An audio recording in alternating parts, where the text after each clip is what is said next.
सभी हाथ जोड़ ले। ओम नमः सिद्धिभ्यां। ओम नमः सिद्धिभ्यां।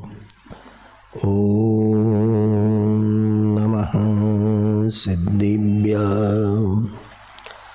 ओम शुद्धात्मने नमः। नमो अर्हन्ताणं, नमो सिद्धाणं, नमो आयर्याणं, नमो उवज्झायाणं, नमो लोये सौवसाहुणं। वन्दितु सौवसिद्धे दुहमचलं नोवं गदिं पत्ते। भोच्छामि समयपाहुड मृणमोऽसुदकेवलीभणिनं।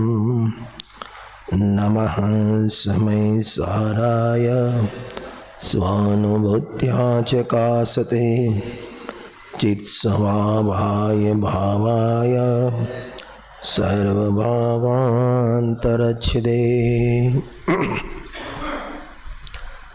समयसार ग्रंथाधिराज कर्ता कर्म अधिकार 144 नंबर की गाथा और उसके ऊपर 19वीं वार के प्रवचन नंबर 223, उसका पार्ट 1 अपन ने अभी सुना।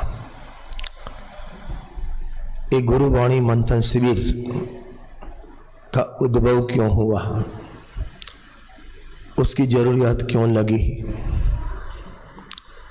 और होने के बाद भी आज भी उसका रिजल्ट क्यों नहीं है, आदि अनेक अनेक बिंदु अपन को सोचना चाहिए। पूज्य गुरुदेव श्री के महाप्रयाण बाद गुरुदेव श्री के प्रवचन में लोग कम बैठने लगे। पहले ऑडियो कैसेट आती थी, आपको मालूम हो, एक एक घंटे की रिवर्स करना, मैं इसे याद है आपको। और उसमें भी चालू में वो अंदर टेप मिक्स हो जाओ, निकालो, फिर पेंसिल लगाओ, ठक ठक करो। अरे आपने देखा है कि नहीं देखा है? मैंने तो महसूस किया है। तो एक कंप्लेन तो ये थी। दूसरी कंप्लेन, उसमें आवाज़ क्लियर नहीं थी जितनी चाहिए उतनी, तो लोगों को इंटरेस्ट कम होने लगा। प्रायः सभा सीढ़ी प्रवचन में, माने गुरुदेव के प्रवचन में कम होने लगी, नंबर 1। नंबर 2, वक्ता भी गुरुदेव के प्रवचन में इंटरेस्ट कम लेने लगे। विद्वान अपनी शैली में ज़्यादा इंटरेस्ट दिखाने लगे। इसलिए धीरे धीरे हर गांव में गुरुदेव के प्रवचन चलने बंद हो गए। उसके बाद आदरणीय निमिष भाई और उनकी संस्था पारमार्थिक ट्रस्ट, उन्हें पूरी 9000 प्रवचन को सीडी प्रवचन में ट्रांसफ़र किए। जहाँ जहाँ एक्स्ट्रा वॉइस थी, आवाज़ थी, वो निकाल दी और आवाज़ की क्लैरिटी कर दी। पहले आपको 9000 कैसेट कौन लाता इतनी, माने पूरा एक कमरा भर जावे। तो उसको ना छोटी छोटी डीवीडी में, एक डीवीडी 25 प्रवचन की, ऐसे 58 ए और बी 116 डीवीडी पहले निकाली। उसमें आवाज़ तो क्लियर आने लगी, फिर भी लोग बैठने नहीं लगे। तो वो संस्था ने नक्की किया भाई उसको अपन सीडी कैसेट में ट्रांसफ़र करें। हर घर गांव में, हर मंदिर में प्रोजेक्टर, पहले तो कंप्यूटर दिया, कंप्यूटर दे तो वहाँ से सीडी चलावे। फिर भी उसका रिजल्ट नहीं आया जितना चाहिए उतना। उसके बाद एक प्रोजेक्टर आया। उसके पहले उन्होंने सोचा कि अपन सुनते तो हैं, गुरुदेव के 9000 प्रवचन में लगभग 1/3 प्रवचन हिंदी में है, बाकी गुजराती में है। और गुजराती भाषा सबको मालूम नहीं होती। अभी उसके प्रवचन हिंदी में ट्रांसफर करें, लेकिन बोलेंगे तो गुजराती में, आप क्या सुन पाओगे, माने क्या समझ पाओगे? तो उसका सॉल्यूशन निकाला, वर्ड टू वर्ड प्रवचन छापना। तो उसका पहला समयसर सिद्धिबाग निकला, 19वीं बार के प्रवचन। और उसके बाद वही प्रवचनों को प्रोजेक्टर में नीचे लाइन करके आवे। अभी जो आपने देखा, तो आपका ध्यान जावे, कभी आप सुनना भी छूट गया और समझ नहीं आया गुजराती, तो सामने हिंदी ट्रांसफर है। ये सब किया, फिर भी जो रिजल्ट मिलना चाहिए, गुरुदेव के प्रवचन में बैठने चाहिए लोग, वो बैठते नहीं थे। वास्तव में देखा जाए, पूज्य बेन श्रीबेन ने बहुत अच्छी बात लिखी है, गुरुदेव श्री को श्रुत की लब्धि है। क्या शब्द लिखा? श्रुत की लब्धि है।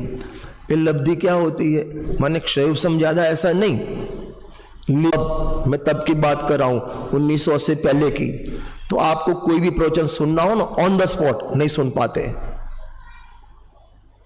सुन पाते।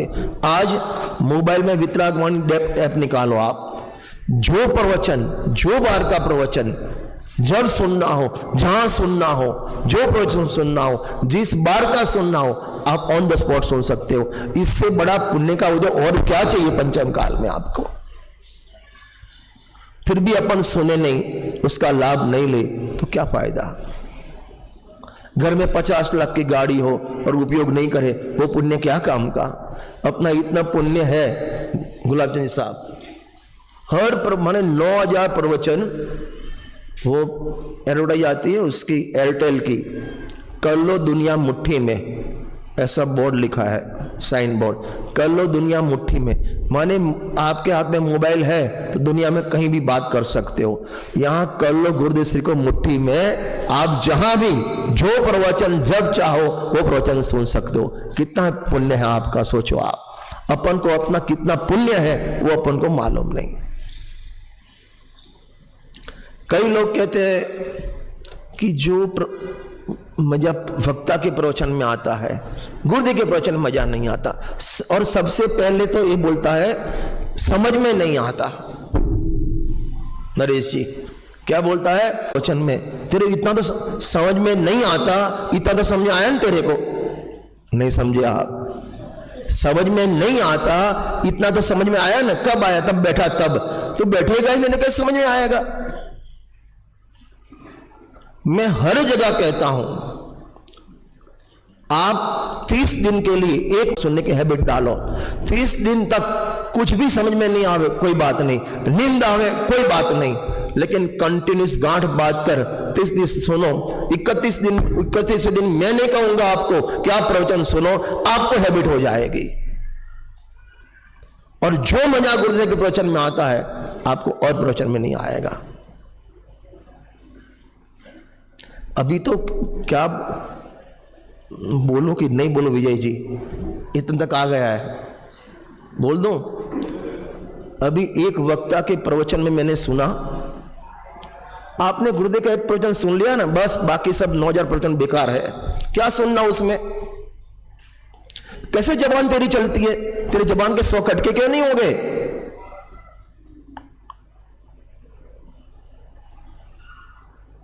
सत्रहवीं बार में कहा, 15वीं बार के, क्या बार बार सुनना?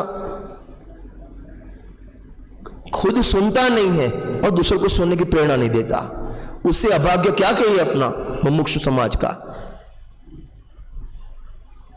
महेश जी,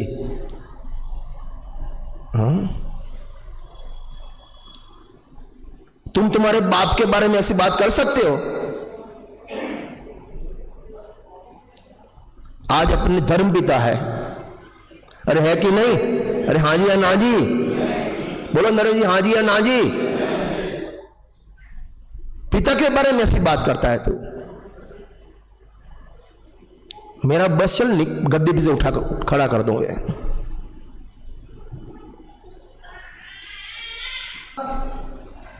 कि 15वीं बार के सुनो, 17वीं बार के सुनो, 18वीं बार के सुनो, 19 सब में क्वेश्चन नहीं होगा।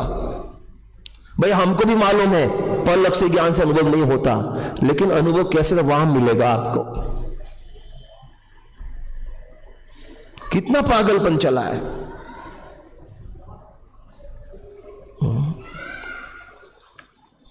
बड़े पंडित जी बहुत अच्छी बात कहते हैं, जो बच्चे को अपनी माता का दूध भी हजम नहीं होता तो जगत में कुछ हजम नहीं होता। सबसे सॉफ्ट माता का दूध है, अपनी माता का दूध है। ऐसे सब प्रवचन गुरुदेव श्री के हैं। यदि आपको गुरुदेव के प्रवचन समझ नहीं आया, आपको कुछ समझ में नहीं आया। हाँ? अरे बैंसरी बहन तो कितना बोलते हैं, हमको आत्मा शब्द बोलना भी सिखाया है ना, तो गुरुदेव से आगे है कि गुरुदेव का लाभ प्रत्यक्ष नहीं मिला, लेकिन आप जो भी लाभ, आपने कितने साल लाभ लिया गुलाब चंद जी? 12 साल। और कोई है व्यक्ति गुरुदेव का प्रत्यक्ष लाभ लेने वाला? हाँ भैया करेली, कितना लाभ लिया, कितने साल? 12 साल। यहां लेडीज में कितना लाभ? अरे बोलो ना, पूरी जिंदगी वहां निकल गई। आप सबने गुरुदेव का लाभ लिया, पुण्यशाली है, लेकिन आपसे ज्यादा पुण्य मेरा है। क्योंकि आपने 12 साल प्रवचन सुना, लेकिन गुलाब चंद जब भी आप सुनने गए ना, आप सुनने गए करीब नरेश, तब 50-50 लोग बैठते थे, 500-500 लोग बैठते थे। लेकिन जब मैं प्रवचन सुनता हूं ना, तो एक गुरुदेव और एक मैं, दो ही बैठते हैं, मेरे लिए प्रवचन करते हैं।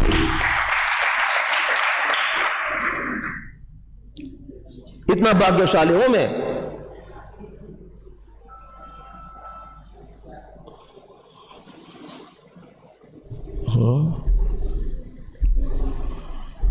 बोल देना नहीं, गुरुदेव आए बड़े भाग्य से, आपको फीलिंग आना चाहिए।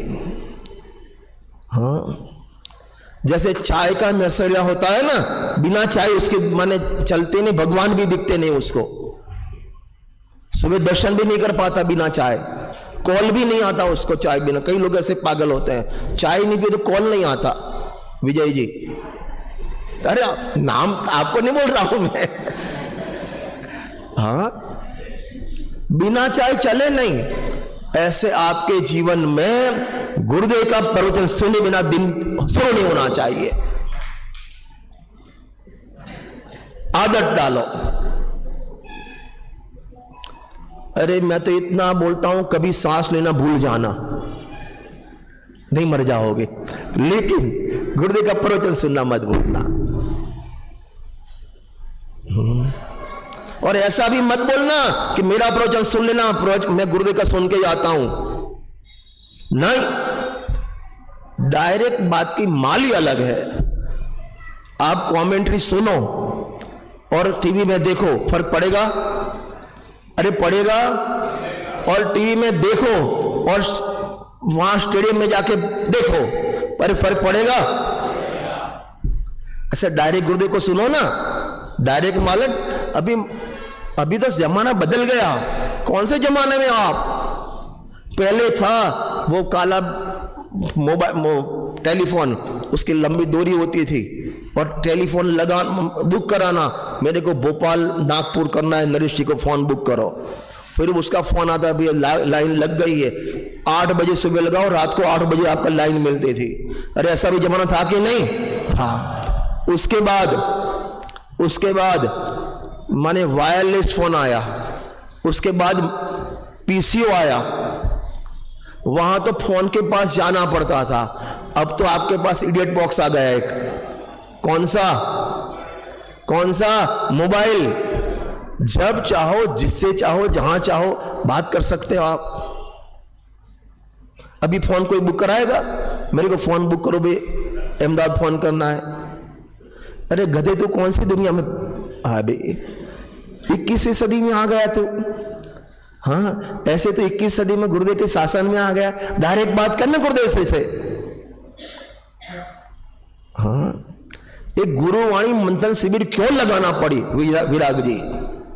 गांव में सीढ़ी कैसेट बंद हो गई आज चलनी।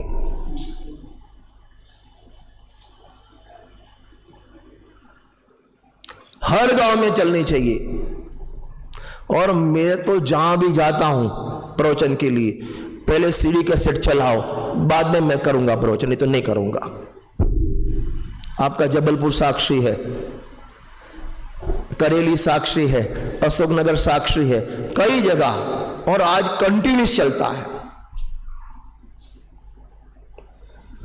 हम जो है गुरु महाराज, मैं हूं, अभय जी है, देवेंद्र जी, हमारे वीरेंद्र जी आगरा वाले थे, चेतन भाई थे, कोई हमें एक्स्ट्रा फाइन वक्ता हमको ये नहीं बताना है, हमने गुरुदेव को सुना ये नहीं बताना है हमको,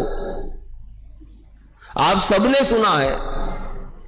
लेकिन आप प्रवचन शैली में गुरुदेव की शैली मुख्य करो, आप प्रवचन सभा चलती हो उस गुरुदेव की सीढ़ी मुख्य करो। आप, हमारा दो ही उद्देश्य है और कोई उद्देश्य नहीं है हमारा।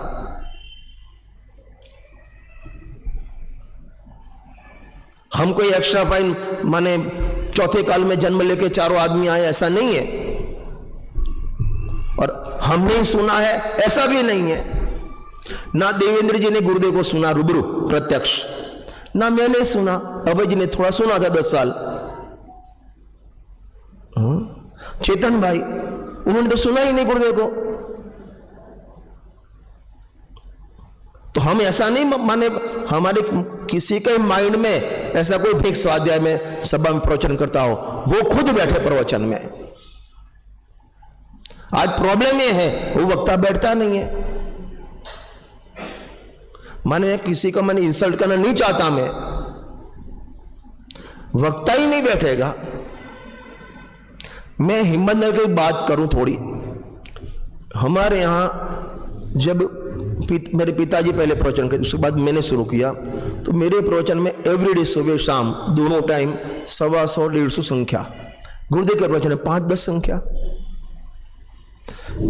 तो फिर मैंने क्या किया, पहले गुरुदेव का चलता था फिर मेरा चलता था, तो मैं कई बार पहले जाके मेरा शुरू कर देता था प्रवचन और बाद में गुरुदेव का लेता था। बीच में 15 मिनट में शुरू करूं, बीच में गुरुदेव, बाद में मैं करूं। अरे समझ में आता है। बाद में एक स्टाइल अपनाई, जो गुरुदेव जी प्रवचन करेंगे उसके ऊपर ही प्रवचन करूंगा। आज हमारे यहां गुरुदेव के प्रवचन में कम से कम 50-60 लोग बैठे, एवरीडे, ईच एंड एवरीडे बात करता हूं। क्यों समझ में नहीं आए?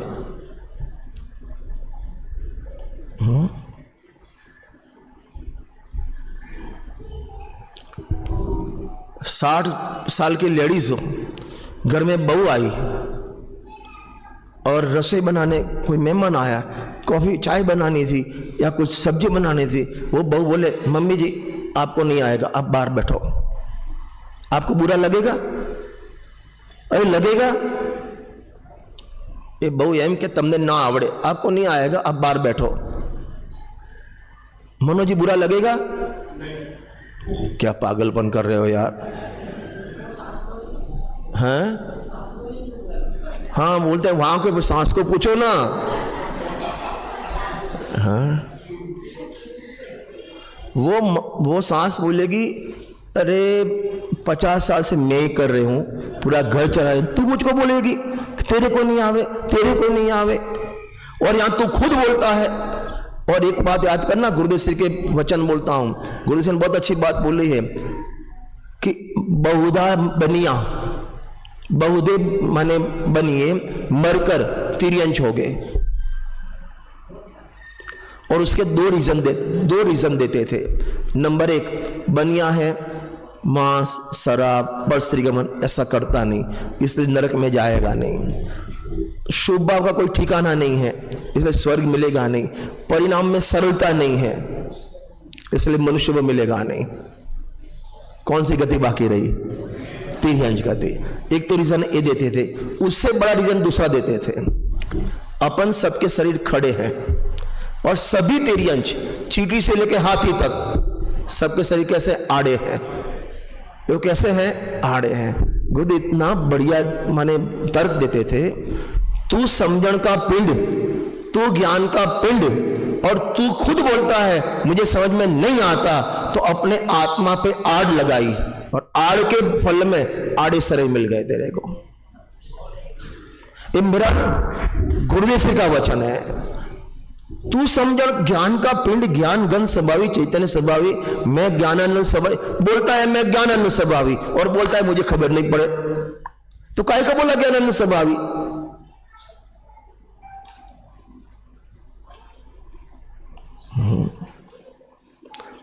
बिजनेस में ऐसे बोलता है खबर नहीं पड़े। ये 60, 70 वाली, 80 वाली जितनी लेडीज बैठी है ना, उनको भी टच स्क्रीन चलाना आता है, यूट्यूब चलाना आता है। नहीं बेटा मुझे नहीं आता, ऐसे बोलते आप? वहां नहीं बोलते थे, यहां क्यों बोलते हो? वहां तो परिभ्रमण का कारण है और यहां मुक्ति का कारण है, और यहां तो बोलते हैं मेरे समझ में नहीं आता। तेरे को समझना नहीं है इसलिए समझ में नहीं आता। एक भूमिका बना रहा हूं, गुरुवाणी मंदन शिविर। मैंने ट्रस्ट को क्यों चालू करनी पड़ी? कोई अलग प्रथा, कोई अलग चौका, वो हमको नहीं जमाना है। खाली आप सबको एक चश्मा पहनाना है हमको, और मैंने नहीं पहना है चश्मा। हम कोई भी पहन, अभय जी हम चश्मा पहने ना, ये चश्मा गुरुदेव से पहना है। मालूम है आपको? अभी अभय जी ने लिया ना, प्रवचन सार में 4 बार प्रवचन किए, नियम सार में 6 बार प्रवचन किए, पंचाशिकाय में 2 बार प्रवचन किए, परमात्मा प्रकाश 2 बार प्रवचन किए, बाकी सभी ग्रंथ में 1-1 बार प्रवचन किए गुरु जी ने, और समय सार में 19 बार प्रवचन किए। क्यों? एक समय माने 1-2 टाइम के प्रवचन में एक समय सार फिक्स क्यों रखा? क्यों? सोचो आप क्यों? दूसरे ग्रंथ भी अच्छे ग्रंथ है, परमात्मा को अध्यात्म थोड़ा कम ग्रंथ है। नियम सार पूरा दरिया उछाला है। समय सार में 9 तत्वों की बात है, तो क्या 9 तत्वों की बात तत्वासूत्र जी में नहीं है?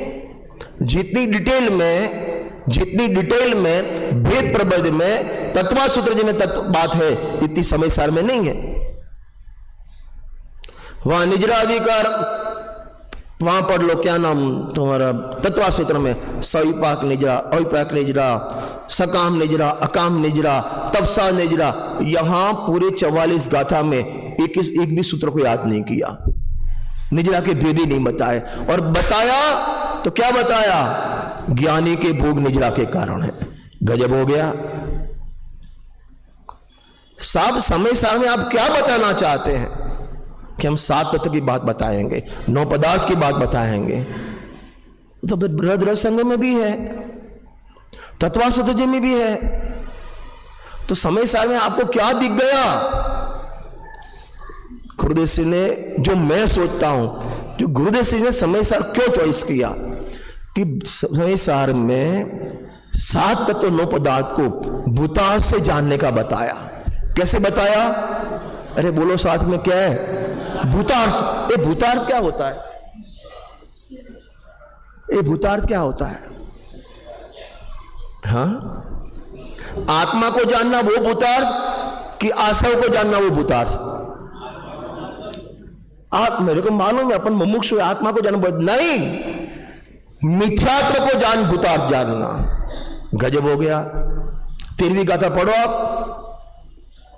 बुद्धत्थेन अभिगदा जीवा जीवा, हाँ, पुण्यम पावम च, है ना? पाप को भी भूतार्थ जान, पुण्य को भूतार्थ जान, अरे मिथ्यात्व को भूतार्थ से जान। ये भूतार्थ से जानना क्या होता है? महेश जी, बेनश्री बेन माने चंपा बेन, जब गुरुदेव से स्थानक परिवर्तन नहीं किया था, स्थानकवासी संप्रदाय में थे, तब से उनका परिचय शुरू हो गया, सत्संग करना हो गया था। और वो उस टाइम उनके बड़े भाई पाकिस्तान में कराची में रहते थे, वहाँ रहती थी। और हाँ, क्या नहीं, खुशहाल भाई नहीं, खुशहाल भाई उनका भाई, खुशहाल भाई तो गुरुदेव के भाई थे। बेनश्री बहन के भाई हिम्मत भाई और वजूर भाई, 2 भाई थे उनके, वो कराची में रहते थे, तो बहन उनके साथ रहती थी। और 2 महीने के लिए यहाँ गुरुदेव के सत्संग लिया थे। उस टाइम श्वेतांबर सानकवाद संप्रदाय में थे, दीक्षा तो 90 में ली थी, बराबर। तो उनको उस टाइम भी गुरुदेव समय सार पढ़ते थे, तो वहाँ सत्संग करने आती थी। एक बार यहाँ 1.5-2 महीना रुकी राजकोट में, और फिर वहाँ से गई वापस कराची, बराबर। तो कराची ये भूतार शब्द से मेरे को याद आया। तो वहाँ किससे बोले, बस ऐसे ही बैठी रहे, बातें नहीं करे, चर्चा, हंसे नहीं, खेले नहीं। छोटी उम्र थी, 12-13 साल की उम्र थी, कुछ बात ही नहीं करे, बस ऐसे ही एकदम शांत और से बैठी रहे। तो उनकी माता जी बोली, उनका नाम था चंपा बहन, ये चंपा को क्या हो गया है? पहले तो कितनी हंसती थी, खेलती थी, कूदती थी, बातें करती थी, माने सबसे परिचय करती थी। लेकिन ये महाराज जी के पास, उनका नाम कांजी मुनि बोले, एक कांजी मुनि के पास जाके आइए ना, उसको क्या भूत लग गया, ये सब क्या लिखा, उसको क्या भूत चढ़ गया, न बोलती है, न चलती है, ना खेलती है, ना कूदती है, ना हंसती है, क्या भूत लग गया। चंपा बहन ने खुद लिखा है, पहले गुजराती में बोलूंगा, बाने शू खबर कि आ चंपा ने भूतार्थ नु भूत लाग्यू छे। क्या बोला? इस चंपा को बा को क्या मालूम, इस चंपा को भूतार्थ का भूत लग गया है। ये भूतार्थ से जानना क्या होता है? मैं थोड़ी, मेरे को जो 144 गाथा लेनी, उसकी पहले भूमिका तो बनाओ। नए पक्ष क्या होता है, नए पक्ष से अतिक्रांत क्या होता है, बाद में अपन करेंगे। अभी 3 दिन परसों तक तो है ना, और नहीं पूरा तो रुक जाएंगे, और उसमें क्या है। ये भूतार से जाना मनोज जी क्या होता है?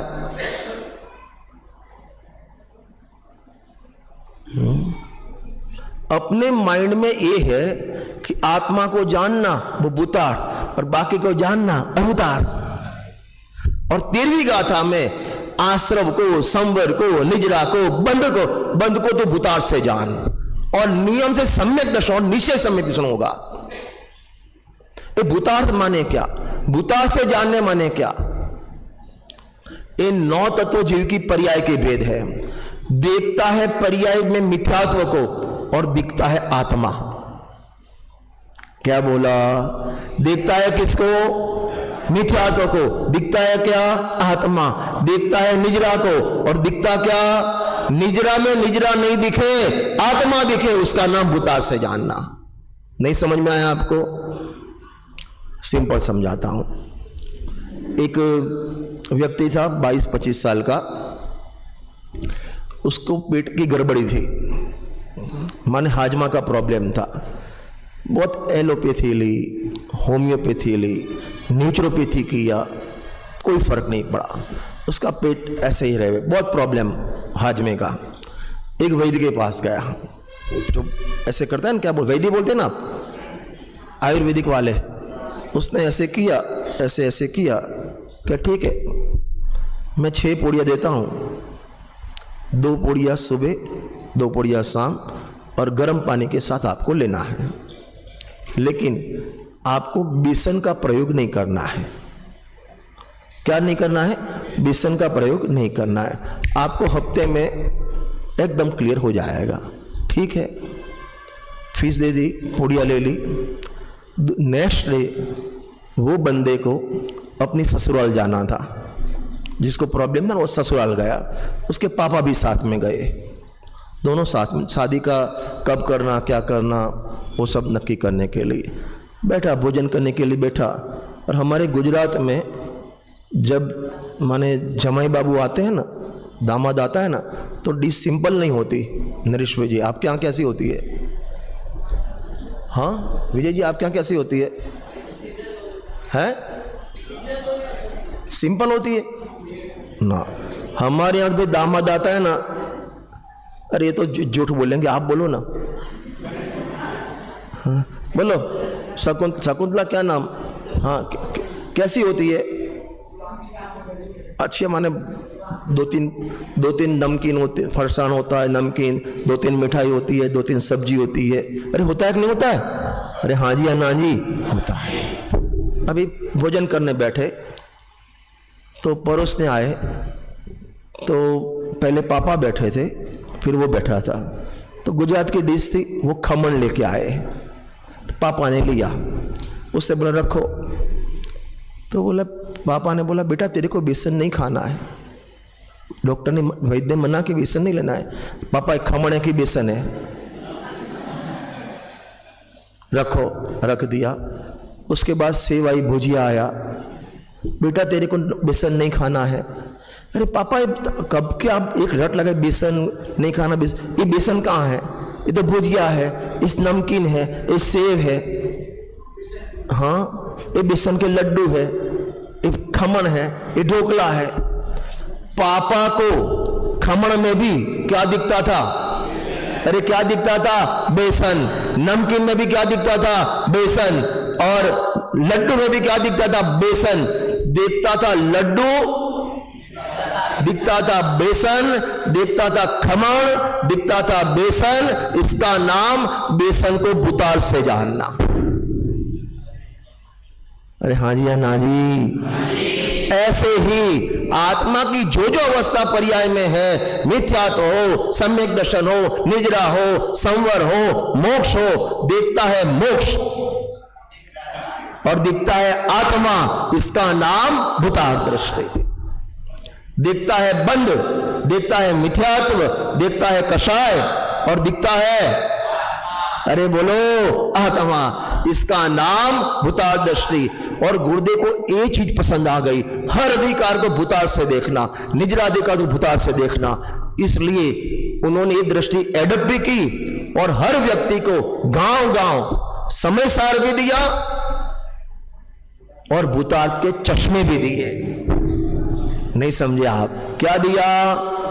भूतार्थ के चश्मे दिए। बेटा तेरे को पढ़ना है ना, अभी देखना है ना, मैं चश्मा हूं, लेता हूं, दिखाता हूं, वो चश्मा तू पहन ले।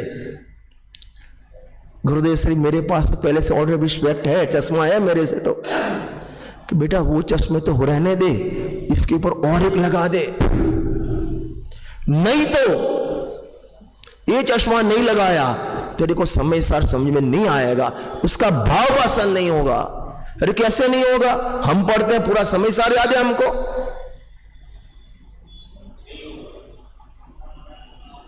हम चश्मा नहीं पहनेंगे, एक के ऊपर दूसरा कैसे पहने? नरेश जी आप एक के ऊपर दूसरा चश्मा पहन सकते हो? अरे पहने हैं, बोलो आपने पहने थे आपने। एक पिक्चर आया था, हम छोटे थे, छोटा चेतन, 3 डायमेंशन वाला। अरे आपने देखा है? किसी ने देखा है? वहां टॉकीज में जब एंटर होते थे तो आपको एक चश्मा देते थे। अब वो चश्मा चश्मे वालों को देते कि बिना चश्मे वाले देते थे? किसको देते थे? सब। नहीं भैया मेरे पास चश्मे हैं, मैं काहे को पहनूं? बेटा नहीं पहनेगा ना तो इसकी जो इफेक्ट है ना वो आपको, पिक्चर तो दिखेगा, पिक्चर दिखेगा, लेकिन पिक्चर की इफेक्ट आपको नहीं दिखेगी। वो जैसे धड़ाक से तीर लगाता है ना, वो तेरे ऊपर आता है ऐसा नहीं लगेगा। वो कब लगेगा?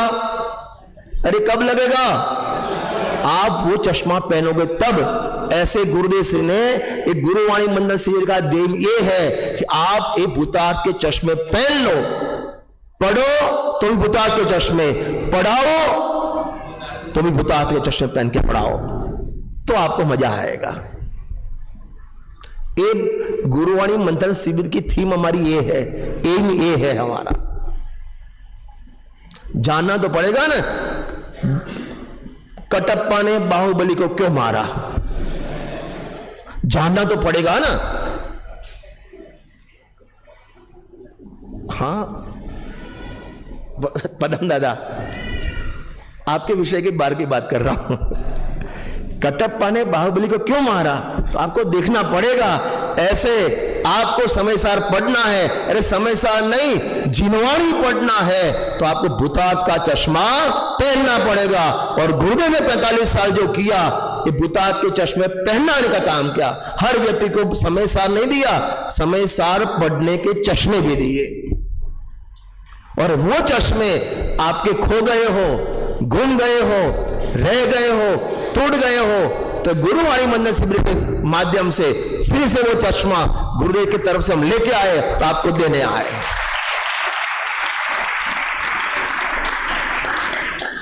ये हमारी थीम है। एक हमारी गलती इस तरह हो गई विराग जी, भैया विजय जी, एक्चुअल में जो वक्ता जो प्रवचन ले वो गुरुदेव के प्रवचन प्रिंटेड हाथ में होना चाहिए कॉपी। तो आप भी लाइन करो, ऐसा नहीं है हमारा ठेका नहीं, हमको ही वो पॉइंट ख्याल में आवे, आपको भी ख्याल में आवे पॉइंट। अभी भी हो सके ना तो 5-5 पेज पन्ने निकाल के जेरोक्स निकाल के सबके हाथ में दो।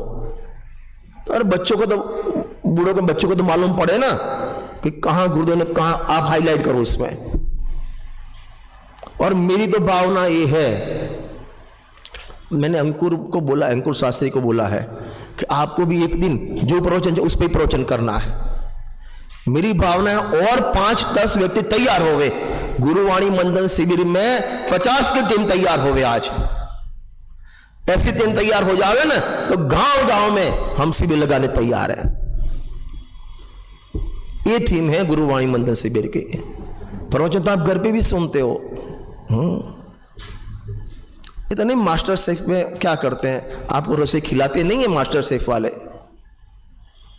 यूट्यूब वाले नहीं। अभी तो कितना सिंपल है। अभी मैं कहाँ था, बेंगलोर अष्टानिके में गया था। पवन जी भाई साहब वहाँ थे उस टाइम, तो उनका फोन आया, हमारे गुजरात में एक चौरा फड़ी बने, चौरा फड़ी, वो कैसे बनाना। तो मैंने सिंपल है पवन जी, अपने पास पंचम काल का केवल ज्ञान एक ही है अपने पास, कौन, गूगल। हाँ, चौरा फड़ी बनाने की विधि फट से आ जाएगी। हाँ, यूट्यूब पे देख लो आप, और उन्हें कर दिया और भोजन भी कर ली। हाँ, बस यहां तो रेसिपी बताएंगे हम। तो ऐसे ऐसे गुरुदेव के प्रवचन पढ़े जाते हैं, ऐसे ऐसे प्रवचन को सुनना।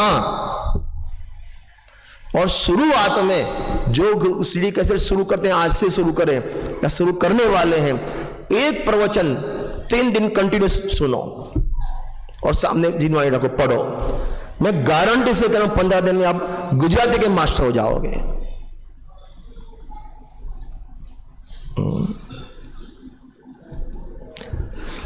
बाकी चर्चा अपन नेक्स्ट पीरियड में करेंगे।